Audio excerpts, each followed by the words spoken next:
Welcome to our YouTube channel English steno academy.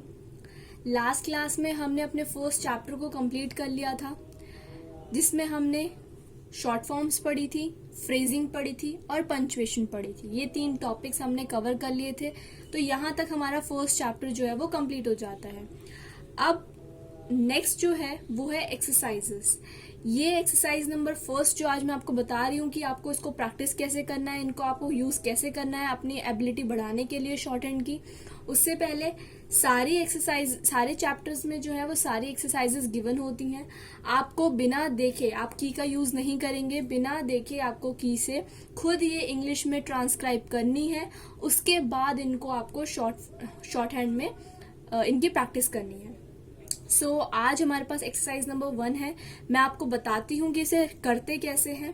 सबसे पहले आप बुक से देखेंगे कि वर्ड्स क्या क्या है। सबसे पहले उनको लिख लेंगे, जैसे मैंने यहाँ पर लिख के रखे हैं। The date, the page, date the page, the date, pay the date, who paid the date, एब पेज पेड इट। आगे ये कंटिन्यू हो रहा है, मैंने पूरा नहीं लिखा है, आपको ये कंप्लीट करना है। मैं जस्ट आपको समझा रही हूँ कि आपको करना कैसे है। अब ये तो आपने इंग्लिश में ट्रांसक्राइब कर लिया शॉर्ट हैंड में से देख के। अब आपको इसकी शॉर्ट हैंड में प्रैक्टिस करनी है, क्योंकि हम शॉर्ट हैंड सीख रहे हैं तो हमें शॉर्ट हैंड में प्रैक्टिस करनी भी बहुत जरूरी है। देखो, प्रैक्टिस आपको करनी है और अच्छे से करनी है। अगर आप प्रैक्टिस नहीं करोगे तो इसमें आपका ही नुकसान है। ऐसे नहीं है कि आप वीडियोस देखते जाओ और प्रैक्टिस ना करो, आपको प्रैक्टिस करनी पड़ेगी, तभी आपकी जो शॉर्ट हैंड है वो इम्प्रूव होगी। तो एक्सरसाइज फर्स्ट से हम आज शुरू करते हैं। जैसे मैंने लिखा है द डेट, हम लिखेंगे द डेट। आराम आराम से लिखेंगे आप, डे ए ट, डेट। फुल स्टॉप है तो क्वेश्चन ये क्रॉस लगेगा वहां पे। The date. नेक्स्ट है द, लाइन पर आएगा द, पी लाइट आता है, जे डार्क आता है, एज हैवी वॉवल है, ए लगेगा। The page, full stop. Date the page, D dark आता है, date the page, full stop. अब आपने इसको एक बार जो है वो शॉर्ट हैंड में लिख लिया। अब आप क्या करेंगे, इसके फर्दर आप 5 to 6 लाइन्स को छोड़ेंगे और नेक्स्ट को इस तरह से आगे लिखेंगे। जैसे है the date, the date, light dot आएगा, full stop. Pay the date, pay the date, full stop. हु, आगे नेक्स्ट इसमें भी आप 5 to 6 लाइन छोड़ेंगे। उसके बाद आप आके लिखेंगे paid the date, full stop. एब नाम है। अब जब भी आपके पास नाम आता है किसी का भी, चाहे नेम, प्लेस, थिंग, एनिमल, कुछ भी हो, कोई नाउन हो, तो उसे हम हमेशा कैपिटल लेटर से डिस्क्राइब करते हैं। और उस कैपिटल लेटर के लिए ये छोटा सा हाइफन लगता है किसी भी वर्ड के नीचे। तो मैंने इस तरह से रिप्रेजेंट कर दिया है। एब, page, paid, it short form थी आपकी, वट शॉर्ट फॉर्म थी आपकी। इसके बाद भी आप फर्दर 5 to 6 लाइन छोड़ेंगे और इस तरह से आप पूरी को कंप्लीट करेंगे और 5 to 6 लाइन का गैप देंगे। अब आपको प्रैक्टिस करनी कैसे है, जो आपने 5 to 6 लाइन का गैप दिया है उसके नीचे आपको लिखते चलना है, देख देख के लिखना है और बोलना भी है। The date, full stop, the page, full stop, date the page, full stop. इस तरह से फिर से the date, full stop, the page, full stop, date the page, full stop. इस तरह से आप 5 to 6 लाइन लिखेंगे और उसके बाद उसकी प्रैक्टिस करेंगे। किस तरह से, रीडिंग की तरह से। The date, full stop, the page, full stop, date the page, full stop. Next line फिर से जितनी बार आपने लिखा है, मान लो आपने 6 टाइम एक लाइन को 6 बार लिखा है, तो आप उसको 12 टाइम्स रीडिंग करेंगे। 6 टाइम लिखने से आपकी शॉर्ट हैंड की राइटिंग इंप्रूव होगी और 12 टाइम्स रीड करने से आपकी रीडिंग स्किल्स इंप्रूव होंगी। तो इस तरह से आपको चैप्टर वाइज हर एक्सरसाइज की प्रैक्टिस करनी है। मैंने डेमो दे दिया आप लोगों को प्रैक्टिस कैसे करनी है। ये थी आपकी एक्सरसाइज 1। कंप्लीट नहीं है, कंप्लीट आप करेंगे। मैंने जस्ट आपको डेमो देने के लिए ये हाफ लिखी है, ठीक है।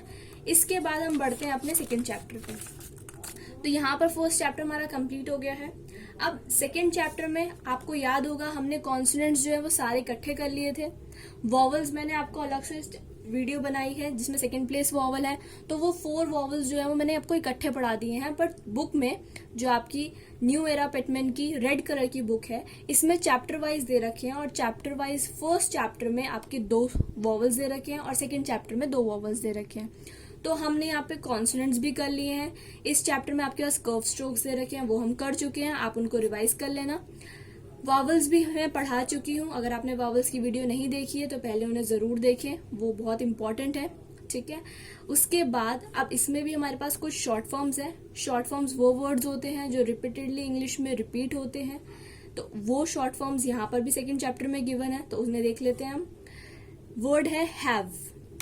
अब हैव को लिखते कैसे हैं शॉर्ट हैंड में, ये एक शॉर्ट फॉर्म है, आपको इसको एग्जैक्टली ऐसे ही याद करना है। जैसे हमने वी पढ़ा था वैसे हम हैव को लिखते हैं, ये हो गया हमारा हैव। नेक्स्ट है थिंक। आपने याद होगा आपको कर्व स्ट्रोक में 2 TH पढ़े थे, एक इथ पढ़ा था, एक दी पढ़ा था।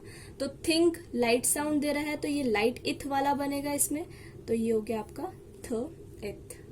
देम दी डार्क साउंड दे रहा है तो आप इसको डार्क बनाओगे, देम। नेक्स्ट है वॉज, इसको हम एस से रिप्रेजेंट करें, ज से रिप्रेजेंट करेंगे, ज डार्क था हमारा तो मैंने इसको डार्क बनाया है, तो ये बन गया हमारा वॉज। शेल को आप श से रिप्रेजेंट करेंगे, ये हो गया आपका श शेल। यूजुअली, यूजुअली को आप ज से रिप्रेजेंट करेंगे, जो ZH होता है, ज की साउंड आ रही है। यूजुअली और यूजुअल दोनों एक ही स्ट्रोक होता है, इस तरह से रिप्रेजेंट किया जाता है। तो आपके पास ये है सेकेंड चैप्टर में आने वाली कुछ शॉर्ट फॉर्म्स। नेक्स्ट इसी में आपको थर्ड चैप्टर के बारे में भी बताऊंगी। मैं आपको बता चुकी हूँ, मैं आपको सब कुछ करवा चुकी हूँ, इसलिए जैसे आपको रिपीट करवा रही हूँ कि ये हम पोर्शन कर चुके हैं। चैप्टर 3 में भी कॉन्सोनेंट्स हॉरिजॉन्टल और अपवर्ड स्ट्रोक वाले हैं, ये हम कॉन्सोनेंट के पार्ट में कर चुके हैं दोनों, ठीक है। और इससे पहले हमारा सेकेंड प्लेस वॉवल कंप्लीट हो चुका है। थर्ड चैप्टर में एक छोटा सा पोर्शन है, वो हम यहाँ पे डिस्कस करेंगे। अगर किसी भी फ्रेज में, मैंने आपको पहले ही बताया था फ्रेज की डेफिनेशन क्या होती है, फ्रेज जहां पर 2 या 2 से ज्यादा वर्ड एक साथ मिल जाए उन्हें हम फ्रेज बोलते हैं। तो अगर किसी भी फ्रेज में अगर आपके पास विल आता है तो इस विल को हम L से रिप्रेजेंट करते हैं, स्ट्रोक L। आपको याद होगा अपवर्ड स्ट्रोक होता है इस तरह से, तो इस स्ट्रोक से हम रिप्रेजेंट करते हैं विल को। कैसे? जैसे मुझे लिखना है इट विल, तो आपने पढ़ा था इट इस तरह से, तो ये हो गया विल, इसी से ज्वाइन करते हुए L बन जाएगा it will. Which will, which will, दोबारा आपको रिपीट कर दूं, फ्रेजेस हमेशा ज्वाइन होते हैं। जो आपने शॉर्ट फॉर्म्स पढ़ी हैं उनके साथ ज्वाइन होकर फ्रेजेस बन जाते हैं आपके, ठीक है। They will be, sorry it will be, तो it will be. They will, तो ये हो गया आपका दे विल, दे विल। मैंने अभी बोला दे will be, they will be, तो ये बन जाएगा आपका दे will be, they will be. तो ये था हमारा थर्ड चैप्टर में एक स्मॉल पोर्शन है जो कि मुझे आपको बताना था। इसके बाद इसमें भी आपकी कुछ शॉर्ट फॉर्म्स हैं, वो भी हम डिस्कस कर लेते हैं। जैसे वर्ड है आपके पास कम, तो ये आपका के से रिप्रेजेंट होता है, इस तरह लाइन पर लाइट होता है। जैसे हमारे पास वर्ड है गिव या फिर गिवन, तो ये हो गया आपका गिव डार्क, और गिवन भी आपका इसी तरह होता है, दोनों एक इसी तरह बनाए जाते हैं। जी से, जो जी आपने पढ़ा था डार्क स्ट्रोक हॉरिजॉन्टल का, उससे रिप्रेजेंट होते हैं ये। नेक्स्ट है हमारे पास हिम, इसे हम एम से रिप्रेजेंट करते हैं, एम हमारा न्यूट्रल था तो ये भी न्यूट्रल बनता है। थिंग, इंग से रिप्रेजेंट करते हैं इसको, एनजी, तो एनजी हमारा डार्क बनता है, तो इसे भी हम डार्क बनाते हैं। लॉर्ड, इसको हम एल से रिप्रेजेंट करते हैं, तो ये हो गया आपका लॉर्ड। अब बच्चे कंफ्यूज हो जाते हैं एक चीज में, जैसे मैंने आपको बोला कि जब भी आपके पास किसी फ्रेज में विल आएगा तो उसे आप एल से रिप्रेजेंट करोगे। अब एक्सरसाइजेज में मान लो दिया है दे विल, तो ये इस तरह लिखा होगा। तो अब कुछ बच्चे बोलते हैं कि ये दे लॉर्ड तो नहीं है, नहीं, हमेशा लॉर्ड जो शॉर्ट फॉर्म है वो अलग से लिखी जाएगी, पर विल जब भी किसी के साथ ज्वाइन होगा तो वो विल होगा, और जो अलग से मेंशन होगा वो लॉर्ड होगा। कभी भी विल जो है वो इस तरह से अलग से नहीं लिखा जाता, ये सिर्फ फ्रेज के लिए यूज होता है। विल कैसे बनाते हैं वो हम आगे पढ़ेंगे, पर ये सिर्फ होता है फ्रेज के लिए यूज, याद रखना। नेक्स्ट है हमारे पास वी। तो वी हम इस तरह से W से रिप्रेजेंट करते हैं वी। तो यहाँ पर हमने अपना चैप्टर फर्स्ट कर लिया, सेकंड कर लिया और थर्ड चैप्टर यहाँ पर हमारे कंप्लीट हो गए। तो इनकी आप थॉरली प्रैक्टिस करना। हर शॉर्ट फॉर्म की 3 to 4 लाइंस आपको इंडिविजुअली प्रैक्टिस करनी है, और जितने भी चैप्टर्स हमने कर चुके हैं फर्स्ट सेकंड थर्ड, उनमें अगर आपको कोई भी डाउट हो तो कमेंट सेक्शन पे ज़रूर बताना। जैसे हमने एक्सरसाइज नंबर 1 की प्रैक्टिस करी है, वैसे ही आपको सेकंड थर्ड फोर्थ फिफ्थ और सिक्स्थ, थर्ड चैप्टर तक आपकी 6 एक्सरसाइजेस कंप्लीट हो गई हैं। तो आप इन 6 एक्सरसाइजेस को लिखिए, इसकी प्रैक्टिस कीजिए, और मैं इनकी डिक्टेशन भी आपको एक अलग से प्लेलिस्ट मिल जाएगी जिसमें इसकी सिर्फ शॉर्ट हैंड की जो ये आपकी थ्योरी चल रही है इसकी डिक्टेशंस होंगी चैप्टर वाइज। तो ये आप परचेज कर लेना, न्यू एरा पिटमैन की बुक, इसी से मैं पढ़ा रही हूँ, यही आपको हेल्पफुल है और इजी वे है। जो ग्रीन वाली होती है वो थोड़ी टफ होती है, टफ तो नहीं होती, वो भी होती है सेम ही, बट उसमें मर्जर ज़्यादा होता है, इसमें कम होता है, अलग अलग चीज़ें बता रखी हैं, तो ये आपके लिए कन्वीनियंट है। ठीक है, तो आई होप आपको मेरा वीडियो पसंद आया होगा। अगर आपको पसंद आया तो इसे लाइक शेयर एंड सब्सक्राइब करना ना भूलें। Thank you very much.